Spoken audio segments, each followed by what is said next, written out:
और कांग्रेस देश की जो सबसे पुराना दल है, आज वो धरातल से गायब हो गया है, कहीं पाताल लोक में चला गया है। जो आइसिंग ऑन द केक हैं राहुल गांधी, प्रियंका गांधी, सोनिया गांधी, जिस तरीके से उन्होंने देश में परिवारवाद को बढ़ाने का काम किया है, देशवासियों को करप्शन में धकेलने का काम किया था, देश को पीछे धकेलने का काम किया था।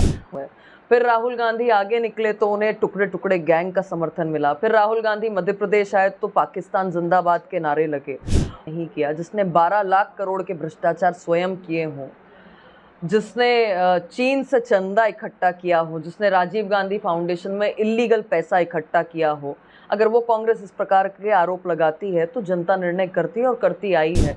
1400 रुपये लेते थे, जिसमें से 100 रुपये पार्टी फंड में डालते थे और 1300 रुपये अपने परिवार के पालन पोषण में।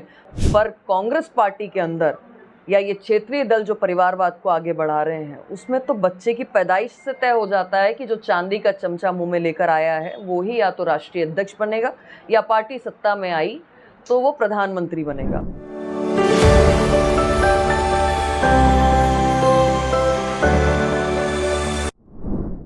आज हमारे साथ मौजूद हैं भारतीय जनता पार्टी की प्रदेश प्रवक्ता नेहा बग्गा जी। मैम, स्वागत है आपका।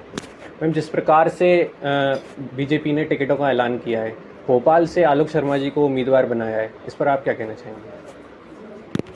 भारतीय जनता पार्टी का चुनाव चिन्ह कमल है और उसी के अंतर्गत सभी प्रत्याशी चुनाव लड़ते हैं और जिस भी कार्यकर्ता को जो भी जिम्मेदारी दी जाती है वो पूर्ण निष्ठा के साथ में उसको पूर्ण करता है। और इसीलिए चाहे प्रत्याशी कोई भी हो, वो निमित्त मात्र है जनता की सेवा करने के लिए। भारतीय जनता पार्टी आदरणीय प्रधानमंत्री नरेंद्र मोदी जी के कार्यों को लेकर जा रही है और निश्चित तौर पर जो प्रधानमंत्री जी ने लक्ष्य दिया है कि 370 वोटों को हमको प्रत्येक बूथ पर बढ़ाना है, उस लक्ष्य को हम पूर्ण करेंगे। मिशन 29 के तहत हम लोग 29 की 29 सीटें जीत कर आएंगे और आदरणीय प्रधानमंत्री जी को वो उपहार स्वरूप भेंट होगा। यहाँ से जो वर्तमान सांसद हैं साध्वी प्रज्ञा ठाकुर जी, वो काफ़ी मजबूत नेता मानी जाती थी, सिटिंग एमपी भी थी, फिर भी बीजेपी ने हारे हुए विधानसभा के प्रत्याशी आलोक शर्मा जी को उम्मीदवार बनाया। देखिए, भारतीय जनता पार्टी के लिए कहा जाता है कि भारतीय जनता पार्टी में प्रत्येक कार्यकर्ता के लिए कार्य और प्रत्येक कार्य के लिए कार्यकर्ता है और जब जब जिसको जो जिम्मेदारी दी जाती है वो पूर्ण निष्ठा के साथ उसको निभाता है। इसलिए आलोक जी को देना या किसी और को देना ये पार्लियामेंट्री बोर्ड ने तय किया है, पर निश्चित तौर पर प्रत्येक कार्यकर्ता के लिए कार्य है। छिंदवाड़ा सीट को आप कितनी बड़ी चुनौती मानती हैं, जो कांग्रेस का गढ़ माना जाता है? देखिए, कांग्रेस के कौन कौन से किले थे वो सब ढह चुके हैं, हम देख रहे हैं लगातार। और कांग्रेस देश की जो सबसे पुराना दल है, आज वो धरातल से गायब हो गया है, कहीं पाताल लोक में चला गया है।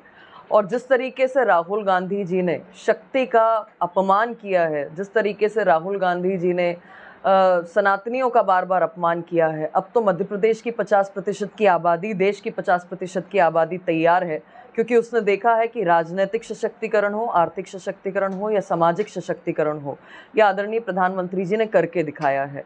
और इसीलिए नारी शक्ति जवाब देने के लिए तैयार है, देश की जनता जवाब देने के लिए तैयार है। चुनौती सभी चुनाव की होती है, हमेशा होती है, भारतीय जनता पार्टी उसके लिए तैयार है और ज़मीन पर है। मिशन 29 को हम पूर्ण करेंगे।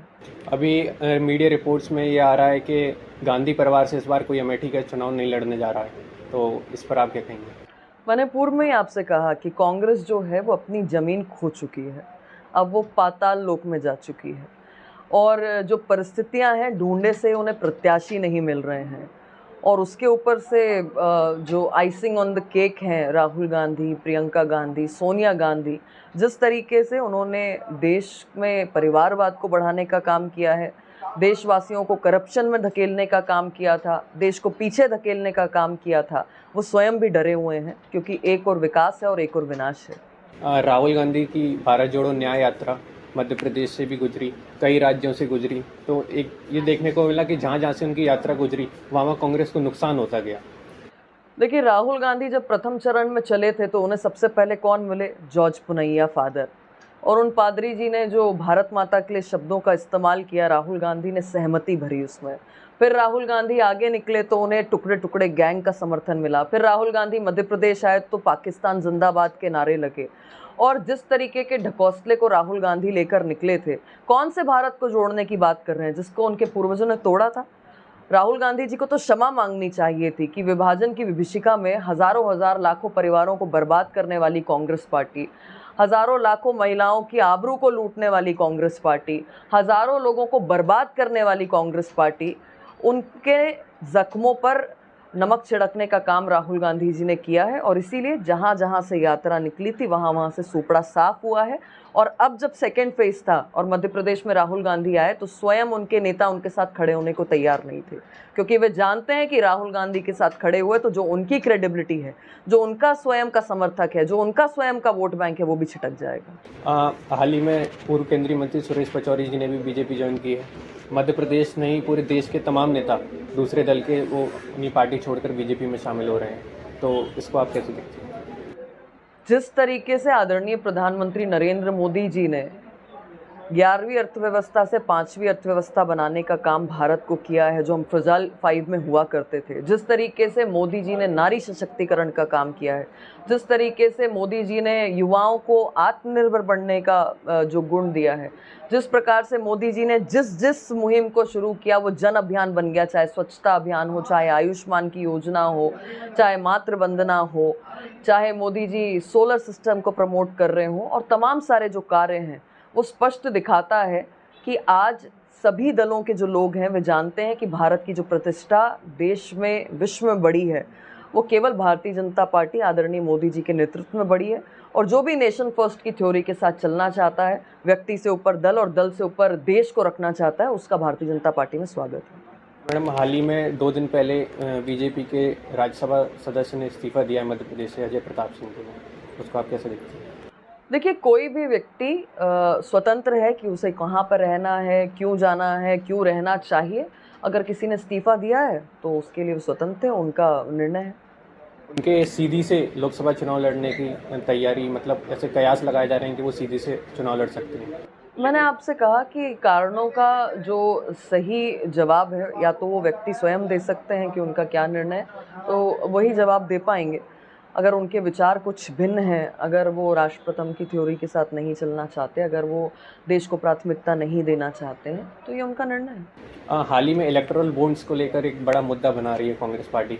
अभी इलेक्टोरल बॉन्ड्स की रिपोर्ट भी कल परसों आई है, तो उसमें एक लोकसभा चुनाव के लिए एक बड़ा मुद्दा बना रही है, उस पर बीजेपी पर भ्रष्टाचार का आरोप लगा रही है, उसको आप क्या? जो अखंड भ्रष्टाचार में डूबी हुई कांग्रेस है, जिसने आसमान से लेकर धरातल तक कोई भी ऐसा सेक्टर नहीं छोड़ा जहाँ पे भ्रष्टाचार नहीं किया, जिसने 12 लाख करोड़ के भ्रष्टाचार स्वयं किए हों, जिसने चीन से चंदा इकट्ठा किया हो, जिसने राजीव गांधी फाउंडेशन में इलीगल पैसा इकट्ठा किया हो, अगर वो कांग्रेस इस प्रकार के आरोप लगाती है तो जनता निर्णय करती है और करती आई है। इसीलिए कांग्रेस को गायब भी किया है सब जगह से। अगर राहुल गांधी जी या कांग्रेस पार्टी को इलेक्टोरल बॉन्ड इतने बुरे लग रहे थे तो उन्होंने इलेक्टोरल बॉन्ड क्यों स्वीकार किए? कांग्रेस पार्टी ने क्यों नहीं कोई और फॉर्मेट चूज कर लिया? जिस इलेक्टोरल बॉन्ड में पारदर्शिता है, देने वाले की पासबुक में झलक रहा है, लेने वाले की पासबुक में एंट्री हो रही है, वो तो राहुल गांधी और कांग्रेस को बुरा लग रहा है। और जो चंदा वो कैश के माध्यम से आज तक लेते आ रहे थे 65 साल तक, वो कांग्रेस पार्टी को बहुत अच्छा लग रहा था। 1400 रुपये लेते थे, जिसमें से 100 रुपये पार्टी फंड में डालते थे और 1300 रुपये अपने परिवार के पालन पोषण में। तो निश्चित तौर पर पीड़ा होगी, पेट में दर्द होगा। परिवारवाद का आरोप कांग्रेस पर लगाया जाता है और कांग्रेस के तमाम नेता परिवारवाद का आरोप बीजेपी भी लगाते हैं कि कई नेता पुत्रों को बीजेपी टिकट दे रही है, वो आप कैसे देखते हैं?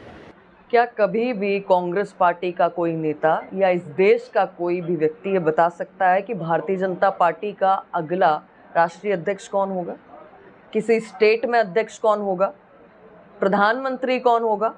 पर कांग्रेस पार्टी के अंदर या ये क्षेत्रीय दल जो परिवारवाद को आगे बढ़ा रहे हैं, उसमें तो बच्चे की पैदाइश से तय हो जाता है कि जो चांदी का चमचा मुंह में लेकर आया है वो ही या तो राष्ट्रीय अध्यक्ष बनेगा, या पार्टी सत्ता में आई तो वो प्रधानमंत्री बनेगा। सदैव ही भारतीय जनता पार्टी ने इसको क्लियर किया है कि अगर कोई कॉम्पिटेंट है, जमीनी राजनीति करता है, जनता से कनेक्ट रखता है, संगठन को मजबूत करता है, तो निश्चित तौर पर उसे चुनाव लड़ने का अधिकार है। आखिरी सवाल, मध्य प्रदेश में बीजेपी कितनी कॉन्फिडेंट है और कितनी सीटें जीतने जा रही है आपके अकॉर्डिंग? केवल मध्य प्रदेश में ही नहीं बल्कि पूरे देश भर के अंदर इस बार 400 पार होगा। और आदरणीय प्रधानमंत्री जी का जो लक्ष्य है 370 सीटें भारतीय जनता पार्टी की और एनडीए 400, ये जनता का आह्वान है, ये जनता के मुंह से निकले हुए शब्द हैं, ये जनता के बीच में उनकी लोकप्रियता है कि जिस साहस के साथ, जिस निर्णायक भूमिका के साथ, जिस दृढ़ता के साथ मोदी जी ने मैनिफेस्टो को पूर्ण करने का काम किया है, जनता के मुद्दों को दृढ़ता के साथ उठाया है, उस संकल्प की पूर्ति की है, ये सब चीज़ें धरातल पर पूर्ण होंगी। थैंक यू, धन्यवाद। बहुत बहुत धन्यवाद।